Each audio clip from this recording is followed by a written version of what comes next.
Okay. Welcome to Continuing Education Seminar number 8. Today we are focusing on the wines of North America. We'll go over the quiz here real quick. Number 1, what is the mountain chain that separates Chile from Argentina? Andes. The Andes, yeah. What is the name of the vine-killing root louse that Chile has not yet encountered? Say it again? Phylloxera, yeah. Phylloxera.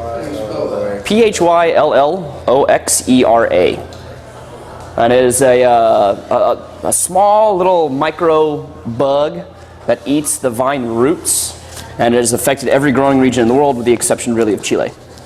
Okay. What is the name of the driest growing region on Earth? Anyone? Atacama. Atacama, that was a big focus in the last seminar. So it's the northernmost desert region in all of Chile. It encompasses the Elqui Valley, which is where Mayu, the Pedro Ximénez, is made, and the Limarí Valley as well. What region in Chile is Viña Punta Alto from? Casablanca. Very good. Which is within what larger region? Aconcagua. Aconcagua. What region in Chile is Cordua Corazon from? Say again? Maipo. Maipo. What is the name of the fierce, hot wind that blows down from the Andes Mountains? Rain shadow is what the mountains actually provide. They keep the rain from flowing down into the valley. But somebody said it. The Zonda. That's correct. What region in Argentina is home to the world's highest elevation vineyards? Not Mendoza. North of Mendoza, there's an area called Salta. Salta. What subzone of Mendoza is widely considered to be the premier growing area for Malbec? Two good guesses. Vista Flores is within a larger region called the Uco Valley. And so if you remember, as we flow, let's say from east to west, and the Andes Mountains are here on the western portion, as you get more elevation and up the slopes, it becomes the Uco Valley. Where in Mendoza is Angulo Inocente Malbec from? Correct, La Consulta. Name the 2 DOC regions of Argentina. This is kind of tricky. Luján de Cuyo is correct, and then the second one is San Rafael, which is, maybe not as really important to know the San Rafael portion, but Luján de Cuyo, where they only grow Malbec in the DOC regions. Okay? Where's my clicker? Now, for the wines of North America, the counterpart. Well, maybe. We start in North America by talking about the history of the grape. Very much like we did in the last seminar. We're going to go through a little bit of history. We'll talk about climate, soil, some of the labeling laws and things like that, and then focus on what that means to our wine list and what wines it is that we carry. So in fine wine production, there are many different grape species. So if there's a vine and it grows grapes on it, it falls under one of these few species, Vitis vinifera, which is known all through Europe as being the best vines to grow great fine wine. Here in America, we have Vitis rotundifolia, Vitis labrusca, and Vitis aestivalis. They're all not as good as vinifera. They all have a tendency to produce like musky, almost foxy smelling styles of wines. They're better used for like table grapes and things like that. Okay? Vinifera is the key to great wine growing. Our founding fathers were really, really big into wine. Thomas Jefferson spent a lot of time in Europe. He drank a lot of Madeira, oddly enough. That was really the wine selection of the day in 1700s. And on the day that the Constitutional Convention opened in Philadelphia, he was still in Bordeaux. He wasn't actually there, oddly enough. Benjamin Franklin is quoted as saying, "Wine is proof that God loves us." In the late 18th century, wine was usually made by the mission grape. And we talked about this a little bit last time in South America. In Chile, there's a grape called País. So here in North America, we call it the mission grape. The País means country in South America. This is the grape that really came from Spain with the conquistadors in the 1600s. I think it's called Listan Prieto and something else in areas of Spain. It's not delicious by any stretch of the imagination. It's very nondescript and very simple. The gold rush of the 19th century brought thirsty prospectors, right? So whenever people started to move to California in the 1850s, well, that's when the wine business started to cultivate. The forefathers of wine, in 1839, George Yount was the first settler in Napa. His name is now remembered forever as Yountville, which is a small little town in Napa. Augustin Harashti is the father of Californian wine. He founded Buena Vista in the mid-19th century.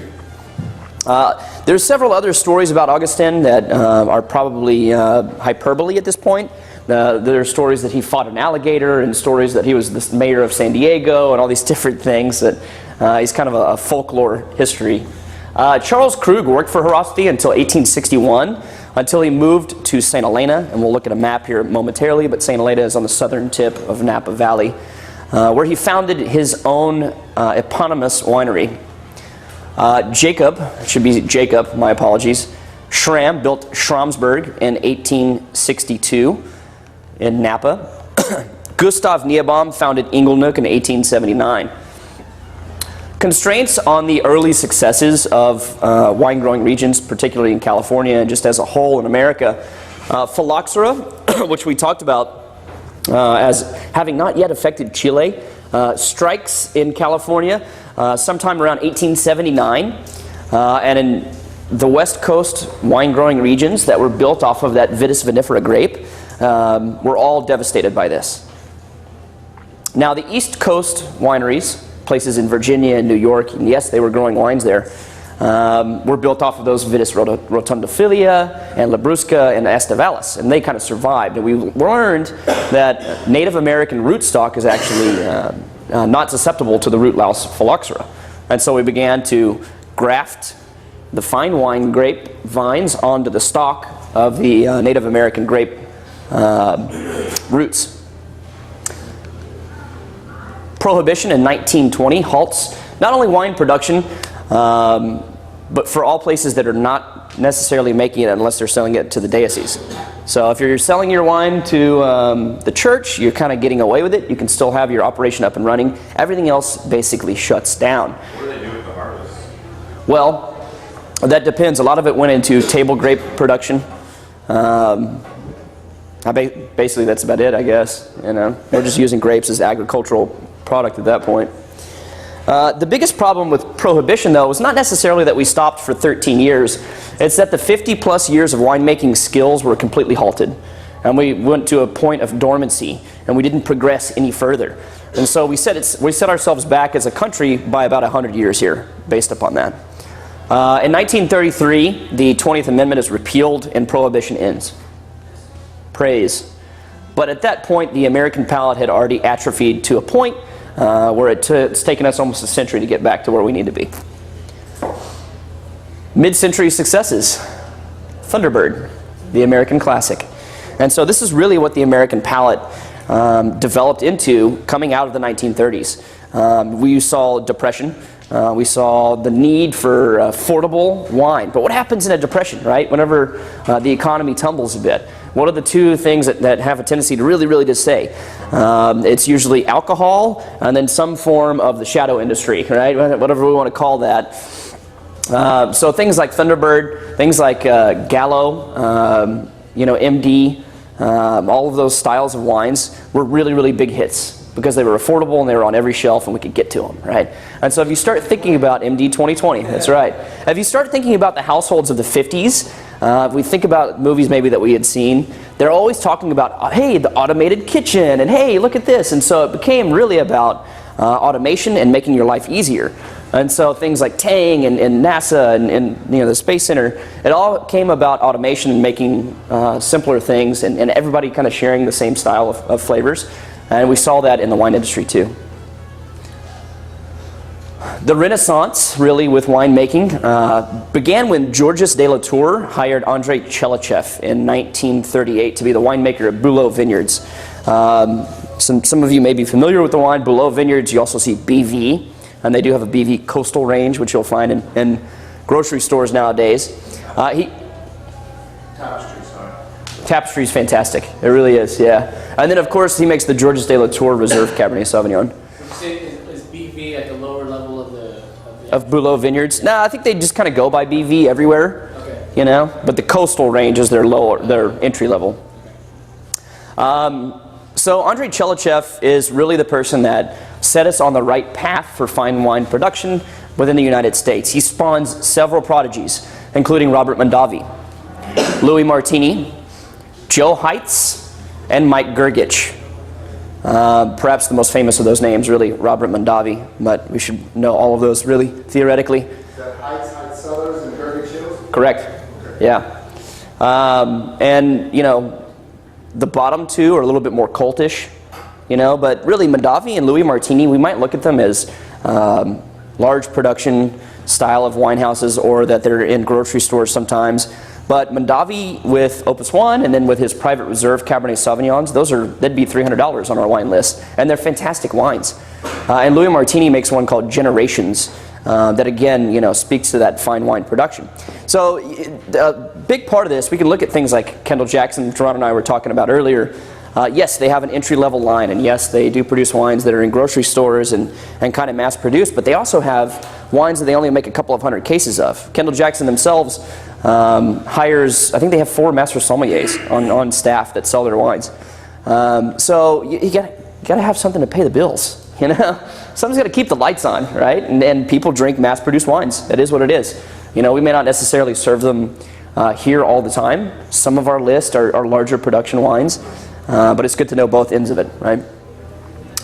After a feud at Charles Krug in 1962, Robert Mondavi leaves to open his own brand.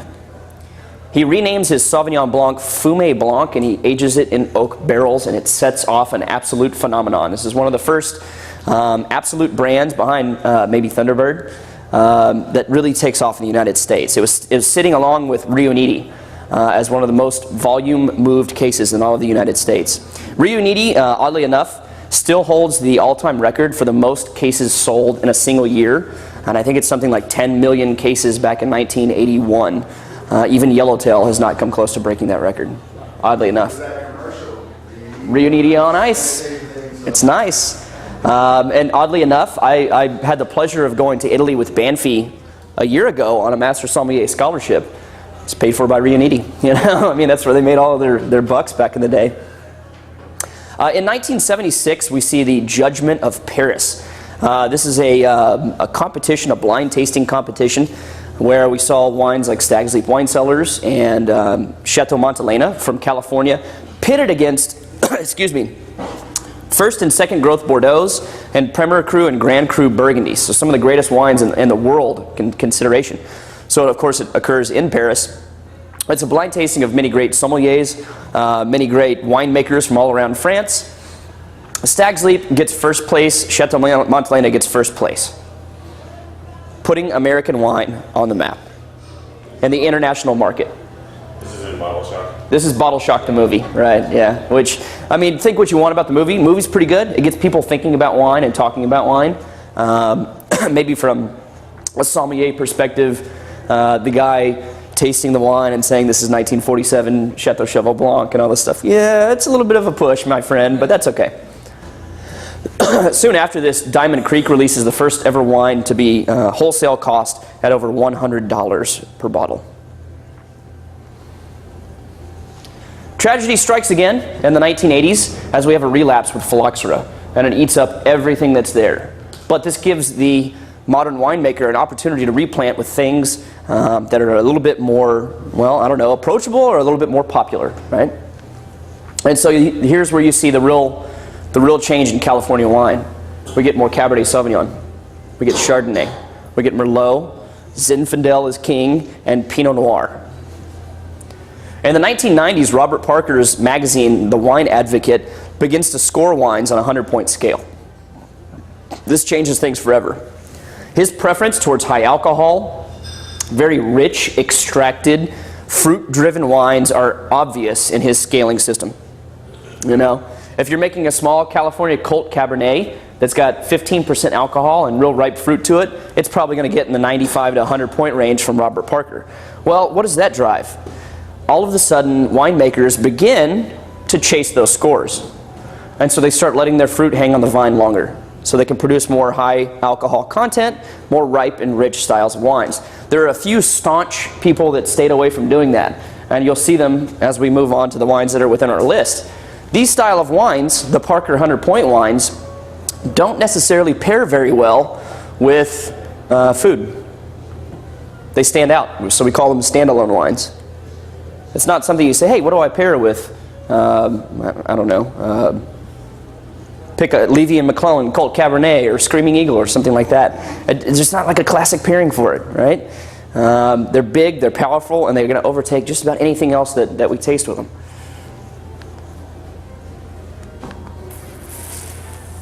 Many people, though, are focusing on picking their grapes a little bit earlier to impart freshness, longevity, and the ability to actually pair with food. One great example on our wine list is Corison. Several new grape varieties are beginning to take hold. Now you won't see them on the wine list, but things like Friulano and Tribodrag, it's a weird one, are starting to be planted all throughout California. So we're seeing a shift kind of back away from that. There's also a big conference that was just held here in Houston called In Pursuit of Balance. And it's a group of California Pinot Noir producers. And their idea is that they don't produce anything over 13.5% alcohol content. Everything's intended to be fresh, fruit-driven, but very clean and delicate and capable of pairing with food, what we call balanced style of wines. Labeling laws to list a region, it must be a minimum of 85% of the wine in the bottle, with a few kind of weird exceptions here and there. To list a vintage on a wine that is from a region, it's got to be 95%. So it all has to come from that year, 95% of it. Here are the weird, off-the-wall oddballs. California and Oregon, if you're going to say that it's from California or Oregon, it's got to be 100%. Washington, I think, is 95%. And the reason they do that is because Washington and Oregon, the Columbia Valley overlaps a little bit.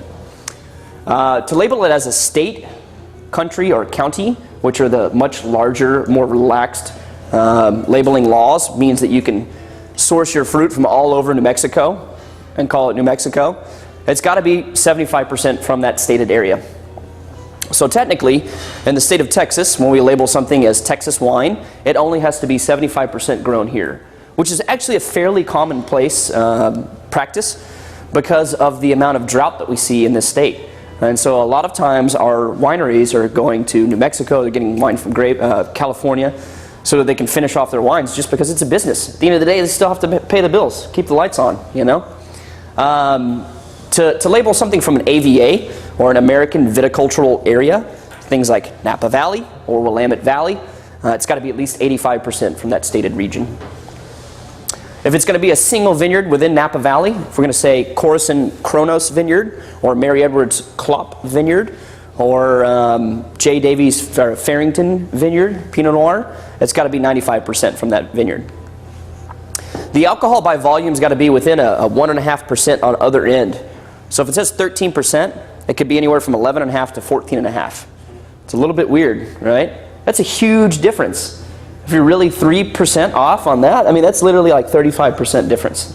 That's like saying you can have 4 glasses and have the same amount of alcohol content as 3.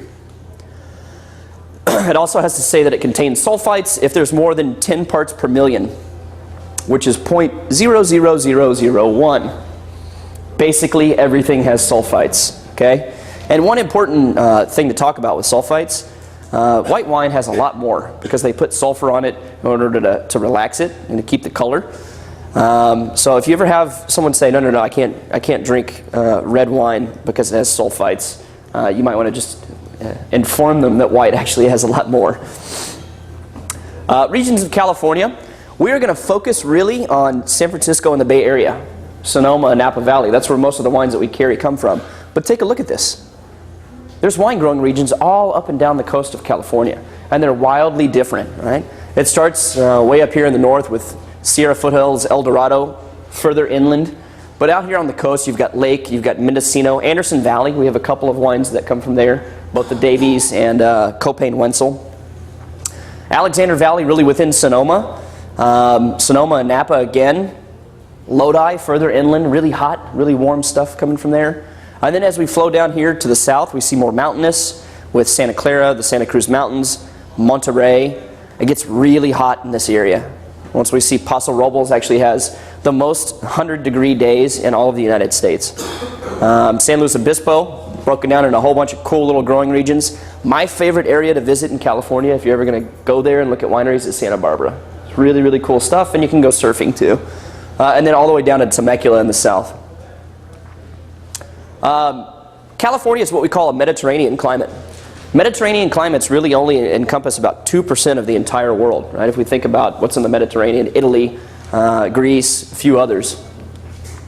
But here, there's very little rainfall, and it's certainly influenced by the mountains and the oceans that sit right there, right? So if we think about Napa Valley, it kind of sits right in between Pacific Ocean and the Mayacamas, Vaca mountain ranges, sort of. A lot of rich soils with all sorts of different styles. From alluvial, which is river rock that's kind of flown down from mountains, to deep, rich clay that you see in the south in Paso Robles. Ocean wind currents that come in from the north and the south actually wrap around in the Bay Area regions. So we talk about Napa Valley. It's got wind coming up from the south and wind coming down from the north, and it really affects the growing styles. The climate changes drastically from the north to the south. It's really nice and cool up north, and you get some more cold weather grapes, things like Pinot Noir, like Chardonnay, a little bit easier on the winemaker. To the south, it's really super hot. You see things like Zinfandel and Syrah succeed a little bit more. The north coast, which encompasses Sonoma County and Napa Valley. This is a gigantic AVA, and then within it we have smaller ones. Napa Valley only produces 4% of California's wine. That's pretty interesting when we think about it, right?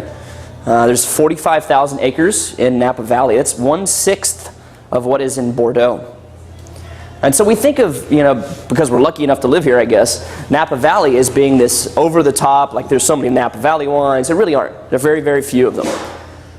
And the land's not really cheap there, right? I mean, it's California. It's right in the middle. It's right next to San Francisco.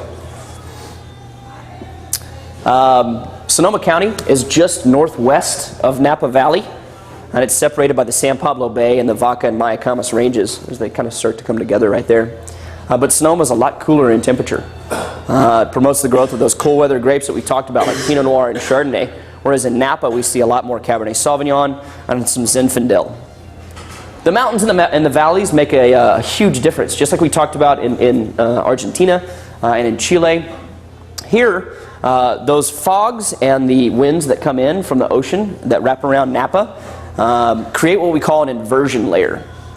And so the inversion layer, typically as you get higher elevation, you get cooler temperatures, right? And you get a little bit of fog, but you get a little bit more sunlight.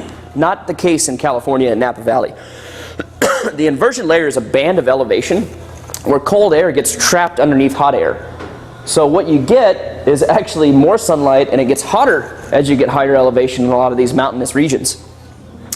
What that does is make a perfect growing area for Cabernet Sauvignon. The berries are left on the vine for an extended period of time. When we think about Bordeaux, how many days does it take for the grape to bud and be picked in Bordeaux? It's usually about 145. In California, it can go up to 180 days. That's a huge difference. Again, we're talking about 30% more time on the vine. That's more sunlight.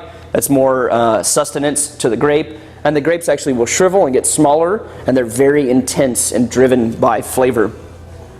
The valley fruit sits in these alluvial fans. We talked about it, kind of the river flows down, and it leaves this beaten sedimentary rock everywhere, right? This is great for growing Cabernet as well, oddly enough. And then you get benches of what they call fluvial soils, which are kind of a mixture of the alluvial stuff and a few other clays and things like that. But on these benches, you see some of the best Cabernet Sauvignons that are produced, and they're extremely expensive coming out of California. Economic outcomes, though, land is expensive. We talked about that. In California, the average ton of grapes in Napa Valley sells for $5,000. $5,000 to $6,500. Now you can get higher. If you're talking about To Kalon fruit or a few of these other places, it's $15,000 or even up to $20,000 for 1 ton of fruit. Well, how much is 1 ton of fruit? Well, there's 2 barrels in 1 ton of grapes. Okay?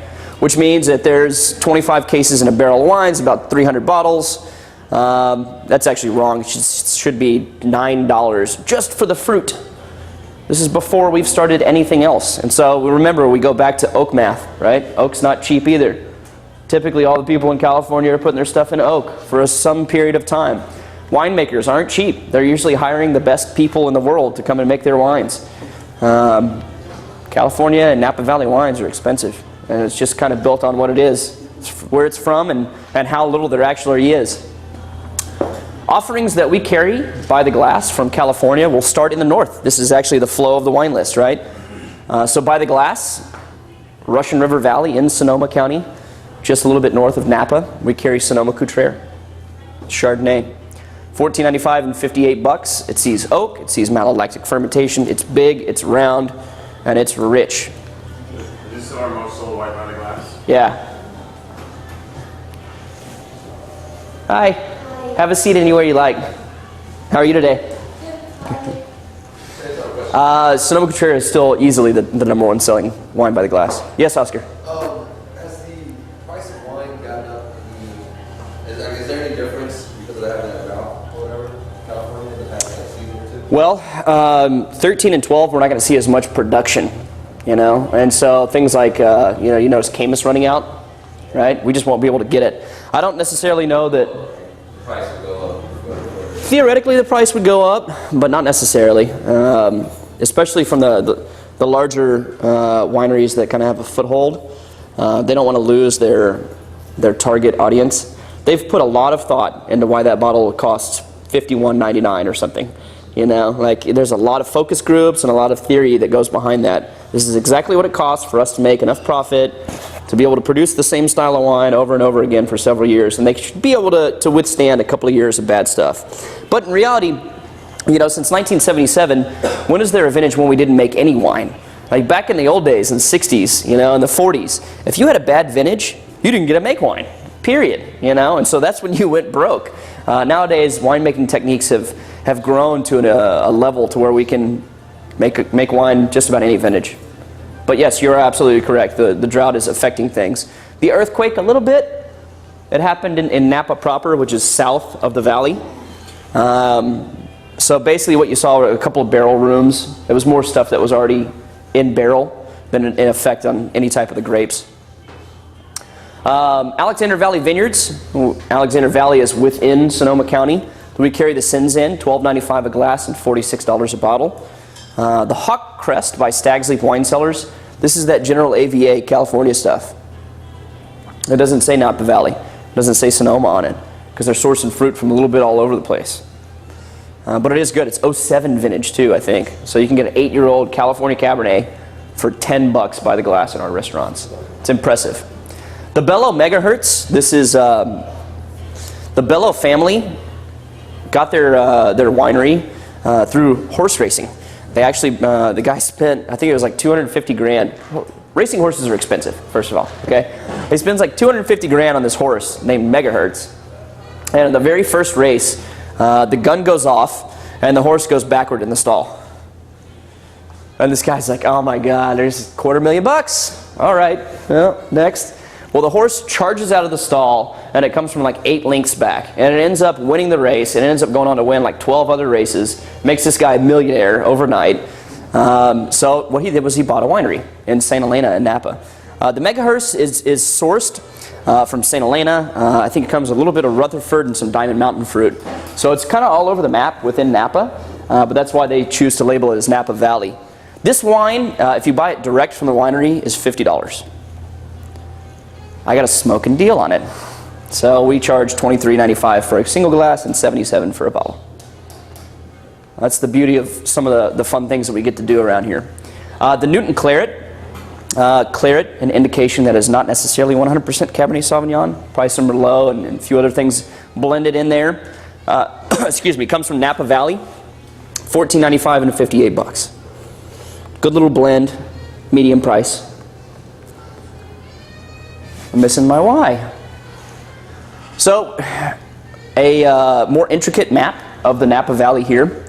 We start at the top. You see Calistoga is a little town there. St. Helena, which is where that Bello, the winery actually is. Here's Yountville, old Mr. George Yount, right? The guy that founded Napa in 1839. And down here is Napa proper, what they call Napa proper. It's the city of Napa, which which is not close to any of the fine wine growing regions. You see on either side of the valley, well, what makes it a valley? Mountains, right? So the Mayacamas Mountains, here closest to the ocean, and then the Vaca Mountains there further inland.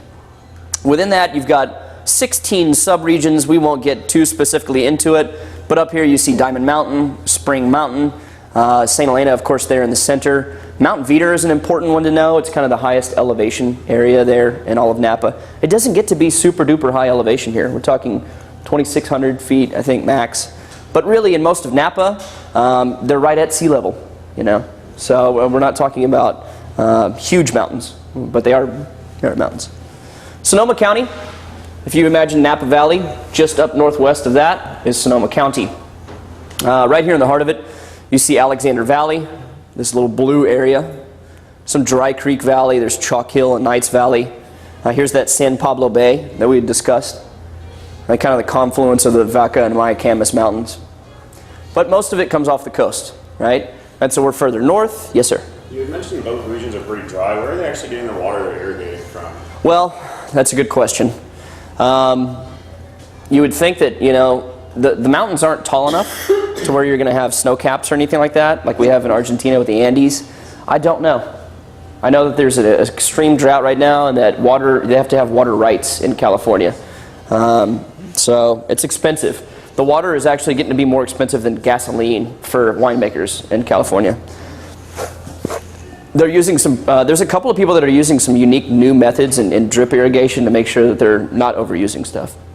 A lot of that comes from Australia. There's a great winemaking institute there in, I think it's in Barossa. I have to double check. But they're like the inventors of drip irrigation and all this crazy stuff. New World whites that we carry on the menu that come from Sonoma, Patson Hall Chardonnay. And then again, this flows just like the wine list does because it flows northwest to southeast, right? So Patson Hall Chard, kind of the antithesis of what you see in Sonoma-Cutrer, very little oak usage here, not really big, ripe, full 15% alcohol Chardonnays. This is more intended to pair with food. Great producer. Jordan Chardonnay, very little oak. Shocking. It's very clean, very mineral driven, and at $83, I think, you know, it fits right into our wheelhouse where people want to be. Mary Edwards, the Sauvignon Blanc, also from Russian River Valley, one of the most iconic wines in all of California, and probably the most iconic Sauvignon Blanc that's ever been produced in the United States. It constantly gets in the high 90s from multiple publications if you're into that sort of thing. But it's great stuff. Very clean, crisp, delicate flavors to it, almost like guava. Not a whole lot of super green notes like we think about with Mohua Sauvignon Blanc, say, by the glass from New Zealand. Stag's Leap Wine Cellars. Remember the 1976 Judgment of Paris? Well, we carry a couple of their wines, right? So you're kind of starting to see a theme, showcasing the great wines of the Americas. We already talked about it with South America. We hit on all the different regions and all of the subzones and all of the great styles of wines. Well, we're going to do the same thing in North America too. So Stag's Leap Wine Cellars would carry the Caria, which is their oak-driven Chardonnay. It comes out at $60 by the bottle. So if you got somebody that's into Sonoma-Cutrer, but you want to move them off into something new, try this out. This is from the winery that got first or second place in the Judgment of Paris in 1976. The Rombauer Chardonnay. This is the epitome of the American palate and where it's kind of gone with winemaking technique. This is no longer about the fruit as much as it is about the oak, right? This is the oakiest style of Chardonnay that we carry. And in the 90s, when super oaky Chardonnays were all the rage, I mean, that's all anybody knew how to say with wine. I like oaky Chardonnays. Perfect. Well, we have Rombauer. So we'll carry it. I mean, we're happy to recommend this to any of our guests that like oaky Chardonnays. You just have to be careful because people don't necessarily like oak a whole lot. Stay away from that wine. They actually put this in oak for 7 months, take it out, put it back in a new oak. So it gets double, it's literally 200% new oak. Frias Sauvignon Blanc. We do also carry their Spring Mountain Cabernet Sauvignon. It comes out at $63, very clean, very delicate, easy drinking, and Fernando Frias is a good friend and a great story. It's a Latin-owned California winery, so it kind of fits into our concepts. Cake Bread, the Chardonnay, should be easy to sell, right? It's got cake in the name. 93 bucks. And it definitely tastes a little bit like that too. It's rich and full in style. Not quite to the area that Rombauer gets us to. It plays really in between Jordan and Rombauer. The Chalon Estate Chardonnay, this is the most delicate Chardonnay that we carry, the most mineral driven, most French-like.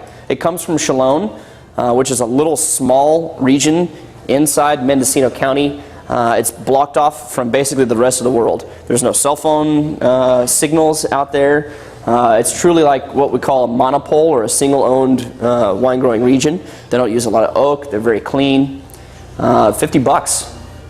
Pretty smoking deal. Reds that we carry, Pinot edition of the New World portion of the list. The Davies Farrington from Anderson Valley, further up in the north, right? Further north even than Sonoma County. This you see a lot of red apple skin kind of notes to it. A lot of fleshy, brambly, red fruits. Very easy to drink. You can look right through it in the glass and see what's on the table. As compared to like Zinfandel or Cabernet, or you might be completely black all the way throughout. You can't see anything. From the same area, the Copain Wenzel Vineyard. Pinot Noir. I guess it's actually Pinot Noir, pardon me. This is 138 bucks. As you get further up into Anderson Valley, it becomes more like the woods. You know, you're out in the middle of nowhere. And so basically what they're doing is they're trucking grapes in from that area into Napa and then producing the wine at one of the wineries there. And that's kind of part of the reason of the cost, probably. The Banshee Pinot Noir that comes from Sonoma County checks in at a very reasonable $49, pretty approachable. Again, clean, brambly. Just a general Appalachian Sonoma County label. Means that it's not coming from Alexander Valley or Knights Valley or anything like that. Freestone by Joseph Phelps, also general appellation. This is Sonoma Coast. Means it comes from out on the coast. 78 bucks, and Joseph Phelps has a great name, right? So it should make it a little bit more approachable for some of our guests. The Mary Edwards Pinot Noir, we talked about her Sauvignon Blanc. Mary has won James Beard Awards. She's one of the greatest winemakers in all of California. So 116 bucks for her Pinot. The Motion Pinot, bang for your buck, one of the best values that we have on the menu for $50. Very easy drinking, yes sir. We carry two different types of Pinot Noir by Mary Edwards. We do, yeah. The next one's called the Clop Ranch, I think. There it is. Wind Gap comes from Sonoma Coast. This is one of those people that buys into that in pursuit of balance stuff that we were talking about. Very lower alcohol, about 13%. Very little winemaking interference. They kind of let the grape be what it is. So it checks in right at $83. You'll notice that it's unfined and unfiltered in the bottle. So you have to be careful with that one. Clop Ranch, single vineyard, which means it has to come from 95% come from that again, you know. Single vineyard stuff becomes a little bit more expensive.